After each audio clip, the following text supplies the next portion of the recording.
నమస్తే, welcome to F3 media. నేను మీ anchor రచన.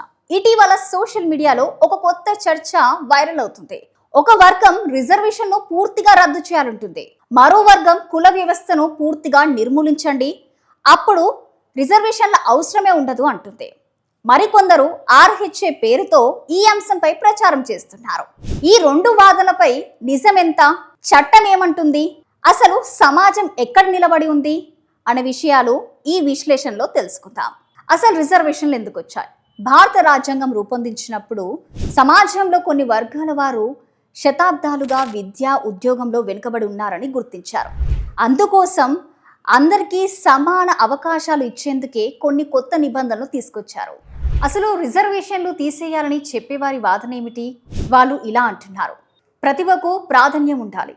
ఇప్పుడు చాలా మార్పులు వచ్చాయి. ఆర్థిక పరిస్థితిని ఆధారంగా తీసుకోవాలి. కులాల ఆధారంగా కాకుండా అందరికీ సమాన పోటీ ఉండాలి. ఇవి వారి అభిప్రాయాలు. ఇదిలా ఉండగా మరోవైపు రిజర్వేషన్లకు మద్దతు ఇచ్చేవారు ఇలా అంటున్నారు: ఇప్పటికీ సామాజిక వివక్ష పూర్తిగా పోయిందా? గ్రామీణ ప్రాంతాల్లో అందరికీ సమాన అవకాశాలు ఉన్నాయా? చట్టంలో సమానత్వం ఉంటే సరిపోతుందా? ఆచరణలో సమాన పరిస్థితులు ఉన్నాయా? వారి వాదనల ప్రకారం సామాజిక అసమానతలను పూర్తిగా తొలగించే వరకు రిజర్వేషన్ అవసరమని అంటున్నారు. కులాలు లేకపోతే రిజర్వేషన్లు కూడా ఉండవు అనే వాదన ఇప్పుడు ఈ మాట ఎక్కువగా వినిపిస్తుంది.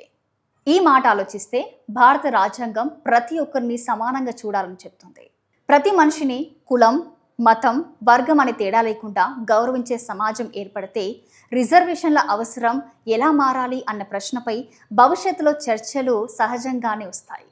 అయితే ఇది ఒక సామాజిక, రాజకీయ, చట్టపరమైన అంశం. ఒక నినాదంతో కానీ, ఒక పోస్టుతో కానీ నిర్ణయించలేం. అసలు చట్టం ఏమంటుంది ఇప్పుడు చూద్దాం. రిజర్వేషన్ విధానం భారత రాజ్యాంగం మరియు న్యాయస్థానాల తీర్పుల ఆధారంగా అమలవుతుంది. దానిలో మార్పులు చేయాలంటే చట్టపరమైన ప్రక్రియలు, శాసన నిర్ణయాలు, అవసరమైతే న్యాయపరమైన పరిశీలన వంటి అంశాలుంటాయి.